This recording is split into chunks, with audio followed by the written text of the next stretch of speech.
السلام عليكم ورحمة الله وبركاته. إن الحمد لله نحمده ونستعينه ونؤمن به ونتوكل عليه ونعوذ بالله من شرور أنفسنا ومن سيئات أعمالنا. من يهده الله فلا مضل له ومن يضلله فلا هادي له، وأشهد أن لا إله إلا الله وحده لا شريك له، وأشهد أن محمدًا عبده ورسوله. أما بعد، أعوذ بالله من الشيطان الرجيم. بسم الله الرحمن الرحيم. يا أيها الذين آمنوا اتقوا الله حق تقاته ولا تموتن إلا وأنتم مسلمون. يا أيها الناس اتقوا ربكم الذي خلقكم من نفس واحدة وخلق منها زوجها وبث منهما رجالا كثيرا ونساء، واتقوا الله الذي تساءلون به والأرحام إن الله كان عليكم رقيبا. يا أيها الذين آمنوا اتقوا الله وقولوا قولا سديدا يصلح لكم أعمالكم ويغفر لكم ذنوبكم، ومن يطع الله ورسوله فقد فاز فوزا عظيما. قال الله تعالى: ومن يطع الله والرسول فأولئك مع الذين أنعم الله عليهم من النبيين والصديقين والشهداء والصالحين.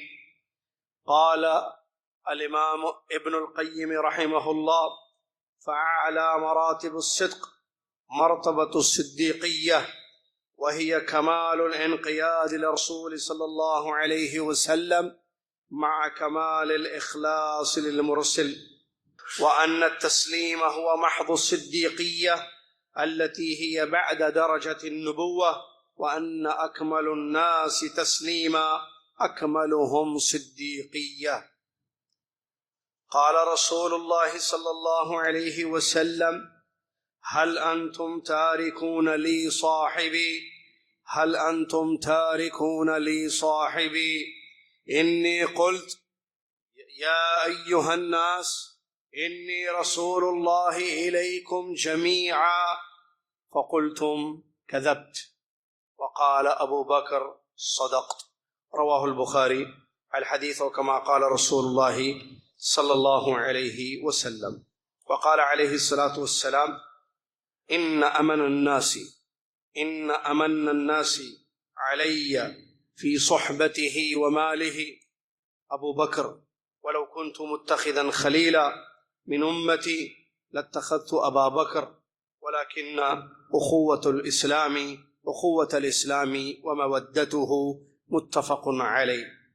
تمام تعریف، ہر قسم کی بڑائی اور کبریائی، ہر شکر، ہر ایک نعمت پر اسی ایک اللہ عز و جل کے لیے ہے، جو اللہ رب العالمین جس پر چاہے جتنی چاہے نعمتیں اتارتا ہے، اور جس پر چاہے جتنی چاہے رحمتوں کا نزول فرماتا ہے. موفق ہے وہ انسان جس کو اس نے توفیق دی، محروم اور بدبخت ہوا وہ انسان جس کو اس نے گمراہ کر دیا. ہر چیز کا وہ مالک ہے، جس کو چاہتا ہے اپنے عبادتوں کی نیک عمل کی توفیق دیتا ہے. بڑی اس کی شان ہے، عظیم اس کی ذات ہے. وہ اپنی ذات میں بھی اکیلا ہے، اپنے ناموں میں بھی تنہا ہے، اپنی صفات میں بھی بے مثال ہے. سبحان اللہ ما عظم شانہ، سبحان اللہ و بحمدہ، سبحان اللہ العظیم.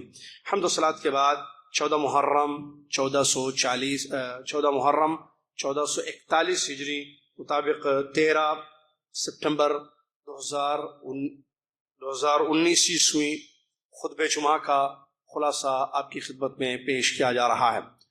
آج کا موضوع ہے ابو بکر صدیق رضی اللہ عنہ سب سے آگے. ابو بکر صدیق رضی اللہ عنہ سب سے آگے. اللہ تبارک و تعالی نے پیغمبروں کا سلسلہ شروع کیا اور ختم بھی کر دیا تاکہ لوگوں کو ہدایت کا راستہ معلوم ہو سکے اور اللہ کے احکام ان کو پتہ چلے، اور وہ اللہ تبارک و تعالیٰ کی صحیح طریقے پر عبادت کر سکے. پیغمبروں کا سلسلہ شروع ہوا نوح علیہ السلام سے، ختم ہوا محمد مصطفیٰ صلی اللہ علیہ وسلم پر۔ نوح علیہ السلام روئے زمین کے پہلے رسول ہیں جنہوں نے اپنی قوم کو توحید کی طرف دعوت دی اور شرک اور کفر سے ڈرایا۔ اس کے بعد یہ سلسلہ چلتا رہا، ہر قوم و ملت میں ایک نبی اور رسول آتے گئے، یہاں تک کہ آخری نبی، پیارے نبی محمد الرسول اللہ صلی اللہ علیہ وسلم دنیا میں آ گئے رسول بن کر۔ آپ کی رسالت قیامت تک کے لیے ہے۔ ثقلین، انس و جن، تمام جہاں کے ہمارے نبی محمد صلی اللہ علیہ وسلم رسول ہیں۔ آپ کے بعد کوئی رسول امت کے لیے آنے والا نہیں ہے۔ یہ امت بھی آخری امت ہے، رسول بھی آخری رسول ہے۔ نبوت کا سلسلہ ختم ہوا خاتم الانبیاء محمد الرسول اللہ صلی اللہ علیہ وسلم کے بعد کے ساتھ۔ نبوت کے درجے پر کوئی پہنچ نہیں سکتا ہے، اس پر ہم سب کا ایمان ہے اور ایمان ہونا بھی چاہیے۔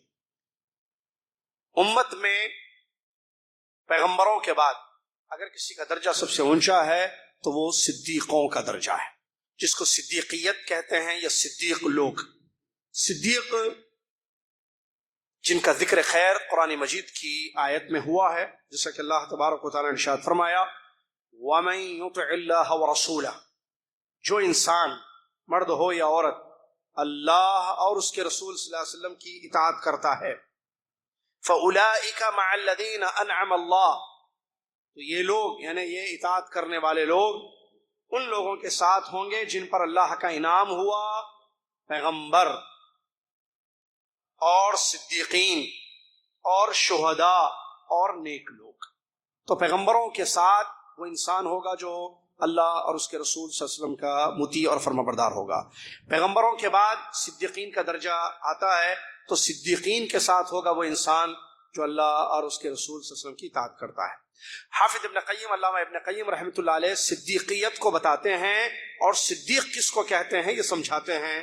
فرماتے ہیں صدق کہتے ہیں سچائی کو، تصدیق کہتے ہیں سچ ماننے کو۔ تو صدق کے کئی مراتب ہیں، ان میں سب سے اعلیٰ اور اونچا مرتبہ ہے صدیقیت، اور یہ مرتبہ جس کے اندر ہو اس کو صدیق کہا جاتا ہے۔ اور وہ کیا ہے کہ مکمل صدیقیت کس کو کہتے ہیں؟ صدیق کس انسان کو کہتے ہیں؟ جو مکمل پورے کے پورے محمد الرسول اللہ صلی اللہ علیہ وسلم کی فرما برداری کرے، اور ان کو جس نے نبی بنا کر بھیجا، یعنی اللہ تعالیٰ جو مرسل ہے، اللہ تعالیٰ مرسل، یہ مرسل ہیں، اللہ نے ان کو رسول بنا کر بھیجا، تو رسول صلی اللہ علیہ وسلم کی مکمل اتباع اور فرما برداری کرے، اور بھیجنے والے اللہ رب العالمین کے لیے اپنی ساری عبادتوں کو خالص کرے۔ یعنی دو چیزیں، دو صفات جس انسان کے اندر ہے یہ صدیقیت کہلاتی ہے، اور اس انسان کو صدیق کہا جائے گا جو خالص اللہ عز و جل کی عبادت کرتا ہے، ہر عبادت کو مکمل اخلاص کے ساتھ اللہ کے لیے کرتا ہے، اور پیارے نبی صلی اللہ علیہ وسلم کی مکمل پوری تابعداری اور اتباع کرتا ہے، ایسا انسان صدیق ہے۔ صدیق بہت سارے گزرے ہیں۔ شیخ الاسلام ابن تیمیہ رحمۃ اللہ علیہ بیان فرماتے ہیں کہ صدیق کا درجہ محدث سے بھی اونچا ہوتا ہے، اور امت میں سب سے کمال کا درجہ اس کا ہوتا ہے۔ صدیقین کا جب نام آتا ہے یا صدیقین کی جو فہرست ہے تو ان کے امام، ان کے سردار ابو بکر صدیق رضی اللہ تعالیٰ عنہ پہلا نام انہی کا آتا ہے۔ ابو بکر صدیق رضی اللہ تعالیٰ عنہ جو صدیق تھے، سب سے افضل ہیں اس امت کے، پیارے نبی صلی اللہ علیہ وسلم کے محبوب صحابہ رضی اللہ عنہم اجمعین میں سب سے اونچا مرتبہ، سب سے پہلا مقام۔ اگر ہم ان کی سیرت طیبہ کا مطالعہ کریں، اگر ان کی تاریخ کو دیکھیں، ان کی سیرت، ان کی زندگی کو ہم پڑھیں، تو معلوم ہوتا ہے ہر چیز میں پہلے ہوتے تھے، ہر چیز میں آگے ہوتے تھے، چاہے وہ عبادات کا معاملہ ہو، علم و فہم کا معاملہ ہو، تقوی کا، ڈر کا معاملہ ہو، اللہ کے راستے میں خرچ کرنے کا معاملہ ہو، یا نبی صلی اللہ علیہ وسلم کی باتوں پر ایمان و تصدیق کا معاملہ ہو۔ ہر فیلڈ میں آپ دیکھیں، خیر کے ہر میدان میں آپ دیکھیں، نیکی کے ہر راستے پر آپ دیکھیں، سب سے پہلے ہوتے ہیں ابو بکر صدیق رضی اللہ تعالی۔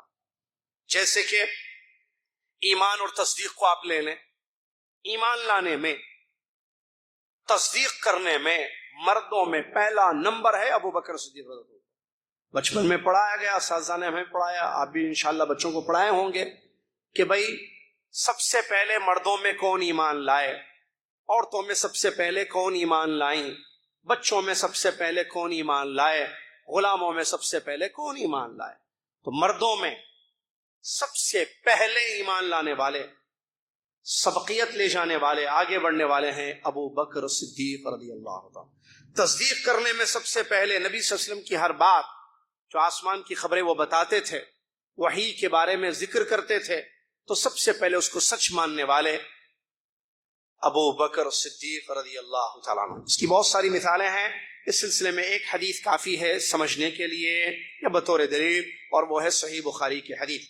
اللہ کے نبی صلی اللہ علیہ وسلم کو جب مشرکین مکہ نے اذیت دی، تکلیف دی، ستایا، ظلم کیا، پوری کوشش کی کہ پیارے نبی صلی اللہ علیہ وسلم اپنا راستہ چھوڑ دیں، توحید کی دعوت، توحید کی بات کرنا چھوڑ دیں، تو اللہ کے نبی صلی اللہ علیہ وسلم کیا فرماتے ہیں ابو بکر صدیق رضی اللہ عنہ کے بارے میں؟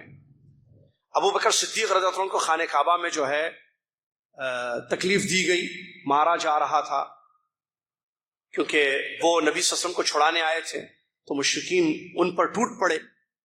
مشرکین مکہ اللہ کے گھر کے پاس ابو بکر صدیق رضی اللہ عنہ پر ٹوٹ پڑے اور ان کو مارنے لگے۔ تو اللہ کے نبی محمد الرسول اللہ صلی اللہ علیہ وسلم کیا فرماتے ہیں اس وقت؟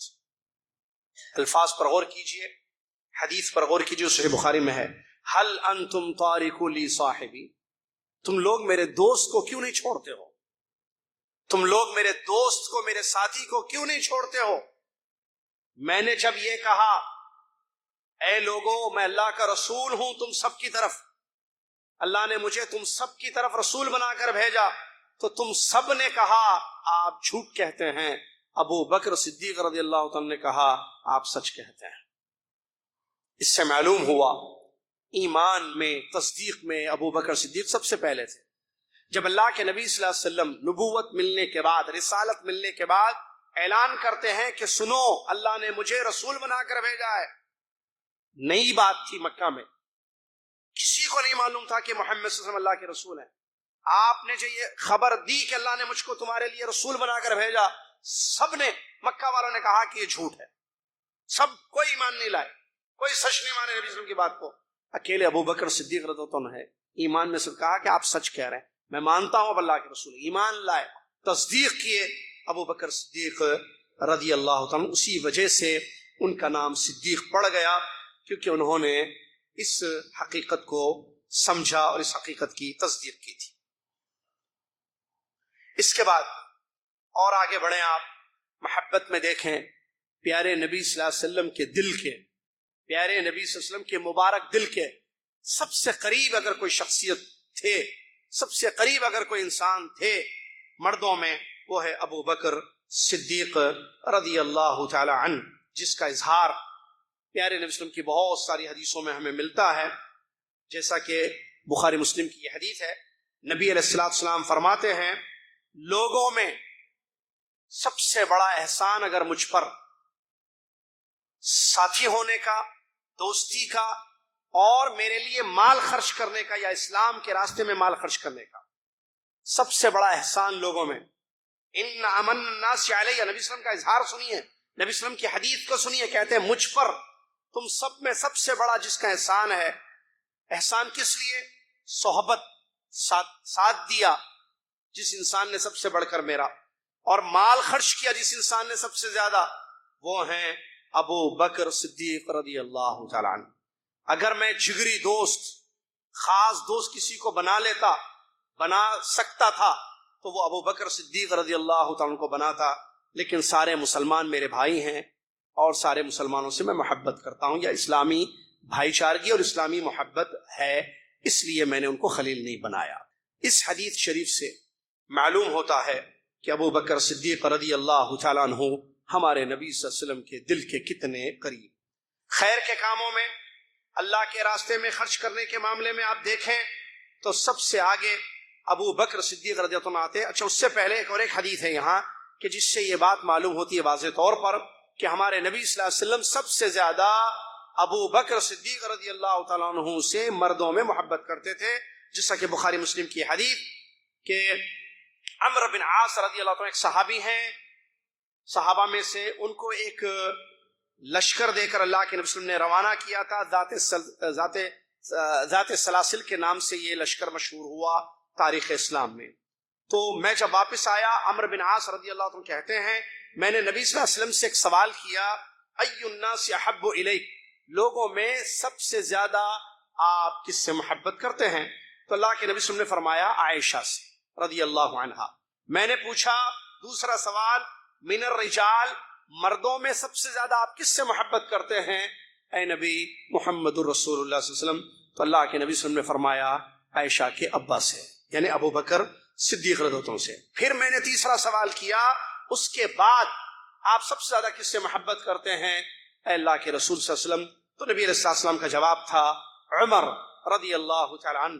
اس کے بعد کئی لوگوں کے نام نبی صلی اللہ علیہ وسلم نے گنائے. میں جب پوچھتا گیا اس کے بعد کون، اس کے بعد کون، اس کے بعد میں خاموش رہا، کہیں ایسا نہ ہو کہ میرا نمبر سب سے آخر میں آئے.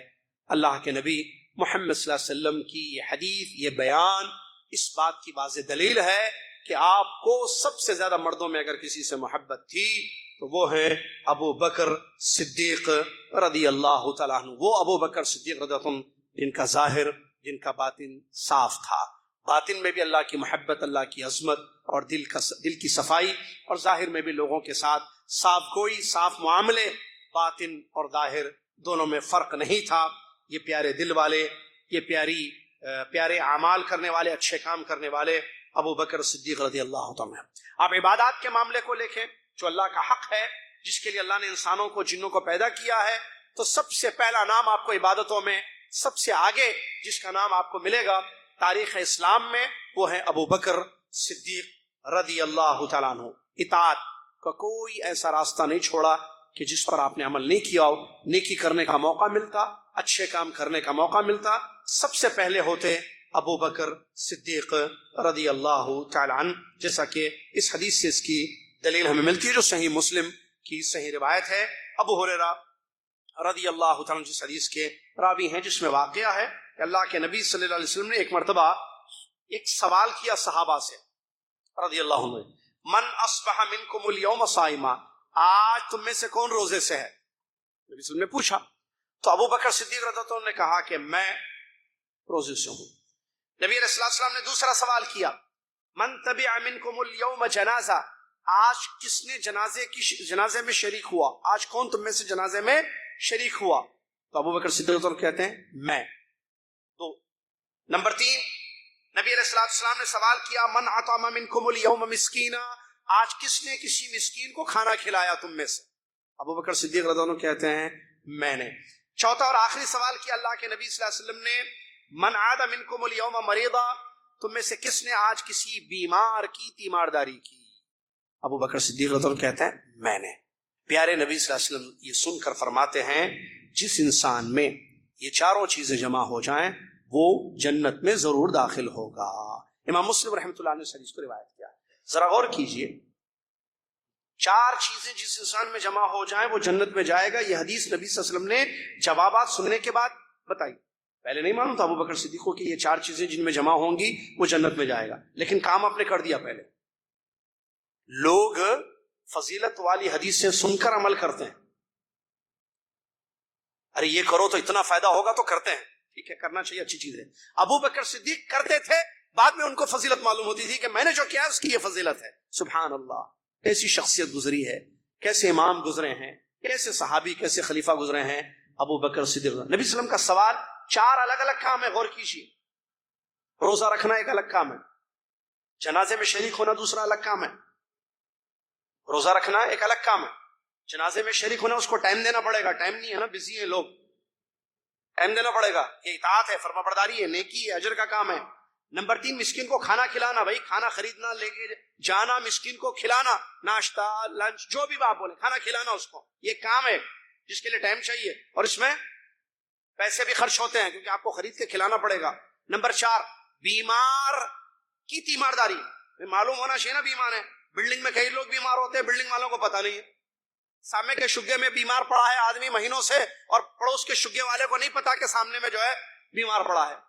بلکہ افسوس کے ساتھ کہنا پڑتا ہے لوگ چلے جاتے ہیں, محلے والوں کو پتہ نہیں ہے کہ فلاں صاحب چلے گئے ہیں. گاڑی نظر آتی ہے یا گاڑی بہت دن تک کھڑی رہتی ہے, تب پوچھتے کیا بات ہے, یہاں سے گاڑی نہیں ہٹ رہی ہے, روزانہ گاڑی جاتی تھی آفس کو. پھر بعد میں ان کو اطلاع دی جاتی ہے آپ کو نہیں پتا, آپ یہاں رہتے ہیں, یہ آدمی فوت ہو چکا ہے 4-5 مہینے پہلے, اس کے معاملات اب چل رہے ہیں گاڑی وغیرہ کے.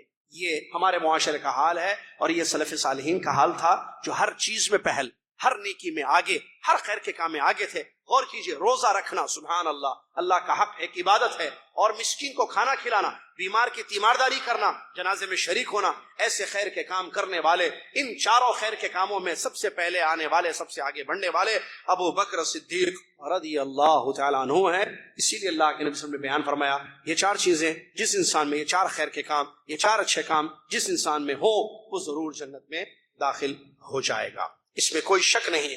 نفقے کے معاملے میں دیکھیے, خرچ کے معاملے میں دیکھیے, اللہ کے راستے میں خرچ کرنا, اس میں سب سے آگے تھے, سب سے پہلے تھے ابو بکر صدیق رضی اللہ تعالیٰ. اور یہ تمام صحابہ کو معلوم تھا. ایک مرتبہ یہ معاملہ ہوا کہ اللہ کے نبی عمر ابن خطاب رضی اللہ عنہ کہتے ہیں کہ ہمارے نبی صلی اللہ علیہ وسلم نے ایک دن کیا کیا, حکم دیا ہم کو کہ صدقہ کرو اللہ کے راستے میں.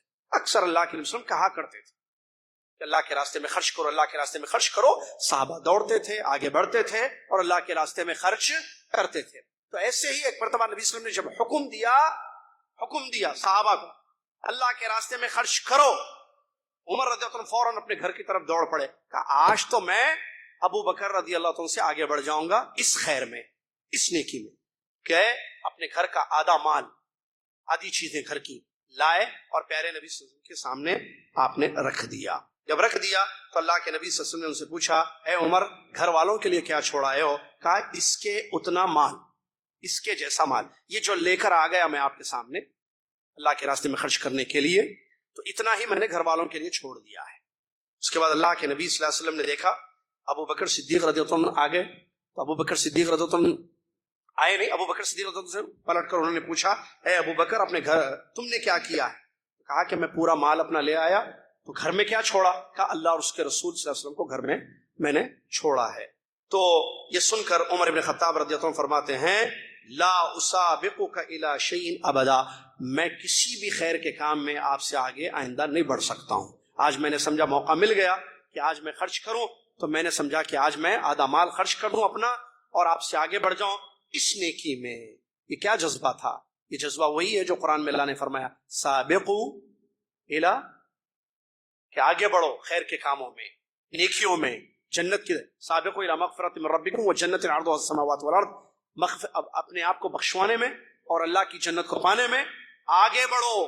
اس پر عمل کرنے والے یہ سلف تھے رضی اللہ عنہم اجمعین. یہاں ایک بات بتانا ضروری ہے, اس حدیث کو بعض لوگوں نے غلط سمجھا ہے, یا اس واقعے کو کہا کہ شاید ابو بکر صدیق رضی اللہ عنہ اپنے گھر میں کچھ بھی نہیں چھوڑے تھے, ان کی بھی بیوی بچے تھے نا, تو پورا مال لے کر آئے کا مطلب یہ سمجھتے ہیں کہ گھر میں ایک دانہ بھی نہیں چھوڑے, ایک گھونٹ پانی بھی نہیں چھوڑے, سارا پانی, سارا کھجور, سارا کھانا, سارے پینے کی چیزیں, استعمال کی چیزیں سب لے کر آئے, اور بیوی بچے بھوکے رہے کل آج سے. ایسا نہیں, ابو بکر صدیق کے بارے میں یہ تصور نہیں ہے. اس حدیث کا مطلب علماء نے جو بیان کیا ہے, یعنی بیوی بچوں کو جتنی ضرورت تھی اتنی چیزیں چھوڑ کر باقی سارا مال, ساری چیزیں گھر کی وہ اللہ کے راستے میں خرچ کرنے کے لیے لے کر آئے. یہ مطلب ہے, ایسا نہیں کہ بیوی بچوں کے لیے کچھ بھی نہیں چھوڑا. اگر انسان بیوی بچوں کے لیے کچھ نہ چھوڑے وہ گناہ ہے, اور اللہ کے راستے میں خرچ کرنا یہ فرض اور واجب نہیں ہے, یہ اچھا کام ہے, خیر کا کام ہے. زکوٰۃ واجب ہے اور بیوی بچوں پر خرچ بھی واجب ہے. کیا ایسا ہم سوچ سکتے ہیں اتنے بڑے صحابی کے بارے میں کہ انہوں نے واجب کام چھوڑ کر نفل کام پورا کر دیا؟ سمجھ رہے بات کو؟ واجب کام چھوڑ کر نفل کام پورا کر دیا, ایسی بات نہیں ہے, بلکہ آگے بڑھتے تھے نیکی کے کاموں میں, بہت زیادہ اللہ کے راستے میں خرچ انہوں نے کیا, اپنا زیادہ مال لے کر آئے. یہ مطلب ہے اس حدیث کا جو ابھی آپ نے سنا. اس کے بعد اور ایک چیز دیکھیے آپ, علم و فہم میں, قرآن و حدیث کو سمجھنے میں, قرآن و حدیث کو سمجھنے میں صحابہ سب سے اچھا سمجھتے تھے, اور قیامت تک کے آنے والے انسانوں کے لیے اللہ نے یہ پابند کیا ہے کہ قرآن و حدیث کو ویسے ہی سمجھا جائے جیسے صحابہ رضی اللہ عنہم اجمعین نے سمجھا. وہی سمجھ صحیح سمجھ ہے, وہی فہم صحیح فہم ہے, وہی منہج صحیح منہج ہے.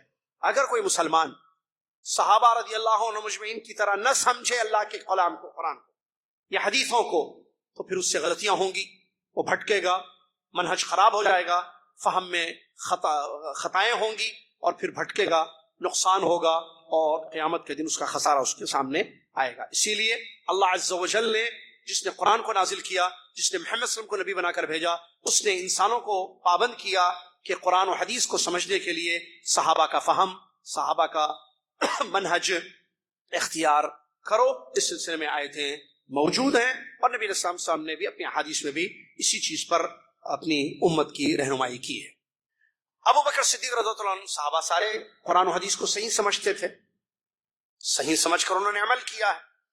جو افسوس کے ساتھ کہنا پڑتا ہے کہ آج ایک بہت بڑی پرابلم ہے یہ، آپ کو معلوم ہے، بات آگے اس لیے میں بتا رہا ہوں، بہت اہم پوائنٹ ہے یہ، بہت نہیں، سب سے اہم پوائنٹ ہے یہ، بہت نہیں، سب سے زیادہ ضروری پوائنٹ ہے جو ابھی میں آپ کو بتانے جا رہا ہوں۔ مسلمان آج عمل کرتے ہیں، دنیا میں عمل کرتے ہیں نا، نماز، روزہ، قرآن پڑھنا، نماز پڑھنا، روزہ، درود پڑھنا، زیارت کرنا، عمرہ کرنا، حج کرنا، ہے نا، خیر کے کام کرتے ہیں، اور دین کو سمجھتے بھی ہیں۔ مسئلہ کیا ہے؟ آپ عبادتوں میں غلطیاں کیوں نظر آ رہی ہیں؟ ایک شہر میں، ایک محلے میں، شہر تو چھوڑیے، شہر بہت بڑا ہوتا ہے، شہر گاؤں کا چھوڑیے، ایک محلے میں رہنے والے مسلمان ایک طریقے سے عبادت نہیں کر رہے ہیں۔ مسجد کو لے لیجیے، مسجد عزیزہ کو لے لیجیے، جتنے مسلمان ہمارے بھائی یہاں پڑھتے ہیں نماز، سب ایک طریقے کی نماز پڑھتے ہیں، ہاتھ باندھنے کا سب کا ایک طریقہ، رکوع سجدے سب کے ایک ہے، تحیات سب کی ایک ہے، اور بھی باقی چیزیں دیکھیے آپ۔ اچھا، ہم سب عمرے کو جاتے ہیں، آپ دیکھیے، آپ جب عمرہ کرتے ہیں تو آپ اکیلے نہیں کرتے ہیں، آپ کے ساتھ کئی لوگ ہوتے ہیں جو عمرہ کرتے ہیں، طواف میں نظر آتے ہیں، کوئی انڈیا سے، کوئی پاکستان سے، کوئی بنگلہ دیش سے، کوئی چائنا سے، کوئی مصر سے، پتہ نہیں کس کس ملک سے لوگ آئے ہوئے ہیں نا۔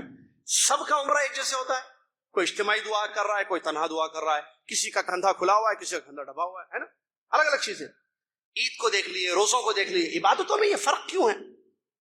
مطلب جیسی چاہے عبادت کر سکتے ہیں؟ نہیں، پھر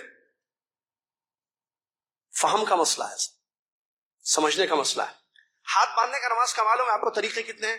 بعض لوگ ہاتھ چھوڑ کے نماز پڑھتے ہیں، بعض لوگ ایسے ہاتھ باندھ کے نماز پڑھتے ہیں، بعض لوگ سینے پر ہاتھ باندھتے ہیں، بعض لوگ پیٹ پر ہاتھ باندھتے ہیں، بعض لوگ ناف کے نیچے ہاتھ باندھتے ہیں، بعض لوگ اور ایک ایسے بھی کرتے ہیں، بعض لوگ یوں کم ہوتے ہیں، لیکن بہرحال یہ کیا ہے؟ یہ سب طریقے سب صحیح ہیں، یہاں فہم کا مسئلہ ہے، یہاں فہم کا مسئلہ ہے، سمجھنا۔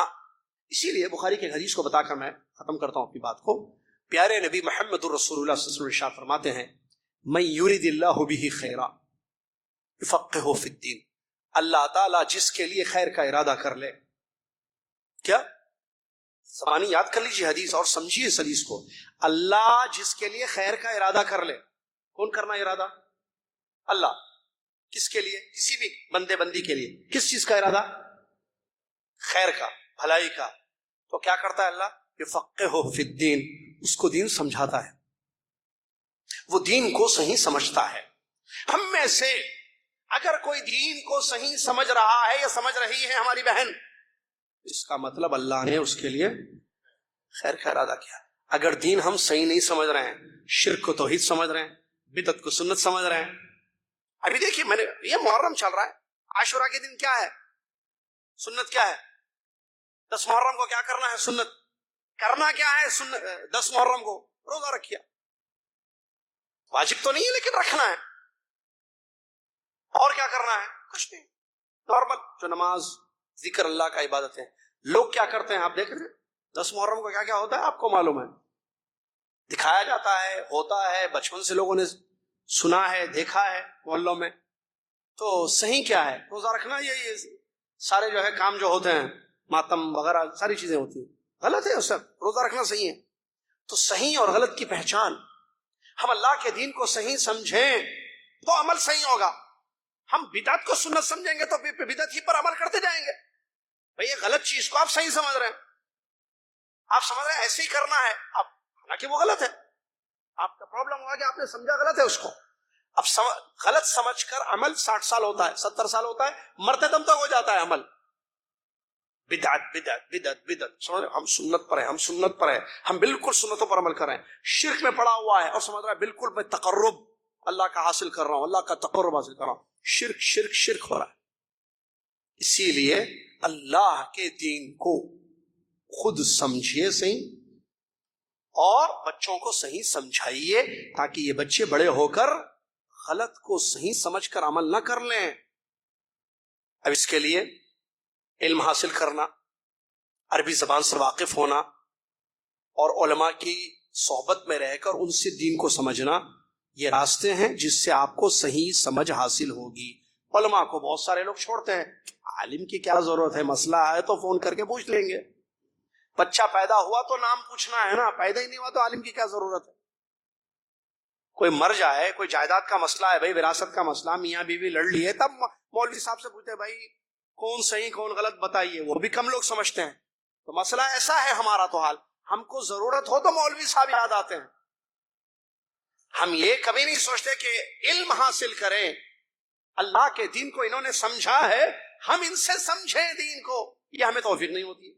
اسی لیے غلط کو صحیح سمجھ کر اکثر مسلمان عمل کرتے ہیں، اور یہ نمازوں میں عبادتوں میں جو غلطیاں ہیں، فہم کی جو غلطیاں ہیں، یہ اسی وجہ سے ہوتی ہے، اللہ تعالیٰ سمجھ نہیں دیتا۔ ابو بکر صدیق رضی اللہ عنہ سب سے زیادہ علم رکھنے والے، سب سے زیادہ فہم صحیح رکھنے والے صحابی تھے، جیسا کہ اللہ کے نبی صلی اللہ علیہ وسلم کی حدیث سے معلوم ہوتا ہے۔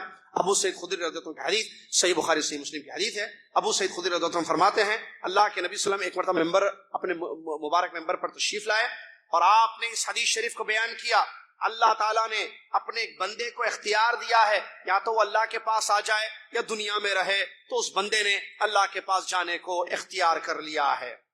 یہ سن کر سار و قطار بہت زیادہ ابو بکر صدیق رضی اللہ عنہ رو رہے ہیں، تمام صحابہ پریشان ہیں کہ بھئی ایسے رونے والی بات تو نہیں سنائی گئی، اس حدیث میں کوئی رونے والی بات تو نہیں ہے کہ ایک بندے کو اللہ نے اختیار دیا ہے یا تو دنیا میں رہو یا تو اللہ کے پاس آ جاؤ۔ اس بندے نے کہا کہ میں اللہ کے پاس آؤں گا، تو اس میں رونے کی بات کیا ہے؟ بات سمجھ میں نہیں آئی ان کو۔ ابو بکر صدیق رضی اللہ عنہ رو رہے ہیں اور رو کر کیا کہتے ہیں، فدیناک بآبائنا وامہاتنا، اللہ کے نبی صلی اللہ علیہ وسلم ہمارے ماں باپ آپ پر قربان ہو، ہمارے ماں باپ آپ پر قربان ہو، کہہ رہے ہیں اور رو رہے ہیں۔ فعجبنا لہ، ابو سعید خدری رضی اللہ عنہ، ہم تمام صحابہ کو ان کے رونے پر بڑا تعجب ہو رہا تھا۔ بعد میں پتہ چلا کہ وہ جو بندہ جس کو اللہ نے اختیار دیا ہے کہ یا تو دنیا میں رہو یا تو میرے پاس آ جاؤ، وہ کوئی اور نہیں ہے، وہ ہے محمد الرسول اللہ صلی اللہ علیہ وسلم۔ اس کا مطلب نبی صلی اللہ علیہ وسلم نے جانے کو اختیار کر لیا ہے، مطلب اب نبی صلی اللہ علیہ وسلم دنیا سے ختم ہونے والے ہیں، آپ ہم میں نہیں رہیں گے، اب ہم آپ کا چہرہ نہیں دیکھ سکیں گے، آپ کی حدیثیں نہیں سن سکیں گے، آپ کی صحبت ختم، آپ دنیا سے آپ چلے جانے والے ہیں، یہ مطلب ہے، اسی لیے رونا آیا، اسی لیے رو رہے ہیں ابو بکر صدیق رضی اللہ عنہ۔ تو بعد میں صحابہ کو سمجھ میں آ گیا اور صحابہ نے کہا کان ابو بکر رضی اللہ عنہ هو اعلمنا به، سب سے زیادہ علم رکھنے والے ہم میں ابو بکر صدیق رضی اللہ عنہ۔ جنت کے معاملے کو آپ لیجئے، جنت کے کاموں میں آگے بڑھنے والے سب سے زیادہ ابو بکر صدیق رضی اللہ تعالی عنہ ہیں، جیسا کہ یہ آخری حدیث ہے اس خطبے کی جو بخاری اور مسلم کی حدیث ہے۔ ابو ہریرہ رضی اللہ عنہ بیان فرماتے ہیں کہ اللہ کے نبی صلی اللہ علیہ وسلم نے بیان فرمایا، جو نماز کی پابندی کرے گا، نماز صحیح طریقے سے پڑھے گا، اس کو باب الصلاۃ سے قیامت کے دن جنت میں داخل کیا جائے گا، اور جو اہل جہاد میں سے ہوگا، جو مجاہد ہوگا، اس کو باب الجہاد سے داخل کیا جائے گا جنت میں، جو روزے دار ہوگا، روزوں کی پابندی کرے گا، روزے رکھے گا، باب الریان سے اس کو داخل کیا جائے گا، جو صدقہ خیرات کرے گا، باب الصدقہ سے اس کو داخل کیا جائے گا۔ ابو بکر صدیق رضی اللہ تعالیٰ عنہ کہتے ہیں، فرماتے ہیں، بھی ابھی یہ سن کر، بھی ابھی انت و امی یا رسول اللہ، ما علی من دعی من تلک الابواب من ضرورہ فہل یدعى احد من تلک الابواب كلها۔ ابو بکر صدیق رضی اللہ عنہ نے سوال کیا، یہ سن کر فرماتے ہیں، اے اللہ کے رسول صلی اللہ علیہ وسلم، میرے ماں باپ آپ پر قربان ہو جائیں، کیا کوئی ایسا امتی بھی ہوگا، اللہ کا کوئی ایسا بندہ بھی ہوگا جو جنت کے 8 دروازوں سے بلایا جائے گا؟ کیا کوئی ایسا بندہ بھی ہوگا جو جنت کے 8 دروازے سے بلایا جائے گا؟ تو اس کا جواب دیتے ہیں پیارے نبی محمد الرسول اللہ صلی اللہ علیہ وسلم، نعم وارجو ان تکون منہم، جی ہاں ایک ہوگا جس کو سارے دروازوں سے بلایا جائے گا، اور میں امید کرتا ہوں کہ ابو بکر وہ تم ہو رضی اللہ تعالیٰ عنہ، تمہیں جنت کے 8 دروازے سے جو ہے بلایا جائے گا۔ یہ کچھ فضیلتیں اور کچھ سبقیت، آگے بڑھنا، ابو بکر صدیق رضی اللہ عنہ کا خیر کے کاموں میں ہم نے آپ کو سنایا. اتنے پیارے صحابی, ظاہر بات ہے ان سے محبت اسی کو ہوگی جس کو پیارے نبی صلی اللہ علیہ وسلم سے محبت ہوگی, اور پیارے نبی صلی اللہ علیہ وسلم کو پیارے نبی صلی اللہ علیہ وسلم سے محبت اسی کو ہوگی جس کو اللہ سے محبت ہوگی. اور وہ انسان جو منہ کھولتا ہے, لکھتا ہے, برا سوچتا ہے, برا سمجھتا ہے, اپنے دل میں بغض اور نفرت اور کینہ رکھتا ہے, ایسے جلیل القدر عظیم صحابی ابو بکر صدیق رضی اللہ عنہ کے حق میں یا ان کے معاملے میں ظاہر بات ہے اس کے بارے میں ہم یہ کیسے سمجھیں گے کہ وہ محمد صلی اللہ علیہ وسلم سے محبت کرتا ہے. اردو میں کہتے ہیں اگر کسی انسان کو کسی سے محبت ہوتی ہے تو اس کے گھر کے چوہے بھی اچھے لگتے ہیں اس کو. کہتے ہیں پتہ نہیں کہاں تک صحیح ہے, چھوڑیے, لیکن آدمی کو جس سے محبت ہوتی ہے اس کی چیزوں سے بھی محبت ہوتی ہے, یہ مطلب ہے اس کی چیزوں سے بھی محبت ہوتی ہے. اگر ہم کو پیارے نبی صلی اللہ علیہ وسلم سے سچی محبت ہے تو ان کے محبوب سے ہم محبت نہیں کریں گے.